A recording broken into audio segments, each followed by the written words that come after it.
Wewe leta hiyo mic. Wewe baki hapo leta mic. Wanafanya pamoja kutoa script. Namna gani? Huyu Sumra analeta uchochezi hapa. Wamesimamisha kazi, wamesimamisha kila kitu.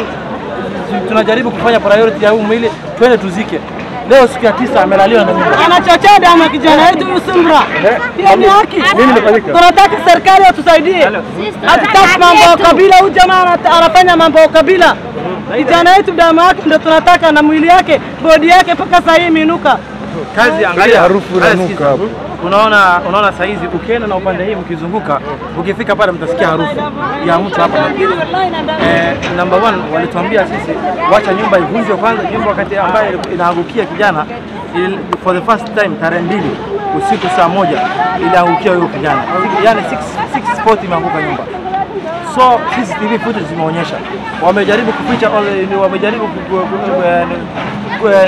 tumejaribu kushtakia kila mahali, tukaenda kila department, tukaona kijana amepotea. Finally kwa CCTV imetuonyesha huyu kijana yuko ndani ya hiyo nyumba. Umeona? Sasa baadaye tukaambia huyu kijana hakuna namna anaweza tolewa pale. Mpaka nyumba kwanza ivunjwe ndio tushughulike ya kutoa huyu kijana. So nyumba ishavunjwa. Sasa ilikuwa priority, sasa next priority ilikuwa kwa hiyo maiti tutoe. Lakini tunaona watu wanashughulika upande hii maiti haiko upande hii.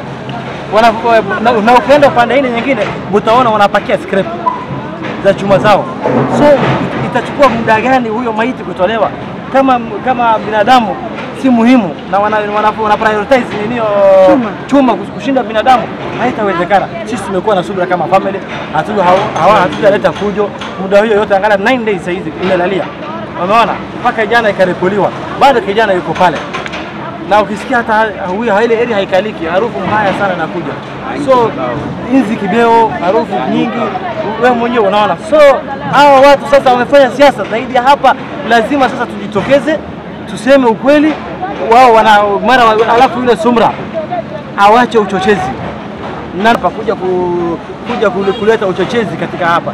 Alileta uchochezi kwenye media, sasa ameleta uchochezi, kazi imesimamishwa. Unaona ile upande wa nyuma pale mahali maiti iko, imesimamishwa kazi jana usiku saa 9 usiku. Mpaka sasa hizi hakuna kazi inaendelea. Kazi ambayo inaendelea pale ni askari peke yake. Unafahamu? So amekuja Sumra hapa sasa hizi kuja kuambia askari na wamesimamisha askari na police officers na wamesimamisha. Police officers they are cooperating, wanasaidia sisi mpaka leo. Unafahamu? Police officers wametusaidia, wamefanya kazi vizuri, na Sumra sasa hizi anakuja analaumu huyo OCS atanakati. Sijui ni nani huyo, anawaambia ati kwa wewe hakuna kitu, nyinyi mnasimamisha kazi. So wanatafuta lawama kubandika nani. Na anaonyesha power yake, sisi ni Mkenya tumezaliwa hapa. Wale dakika moja nipate kama ya mtu ako na watoto 3 na ako na mama for the last 10 days, more than 10 days analia akiwa anatafuta haki kwa ajili ya watoto wake.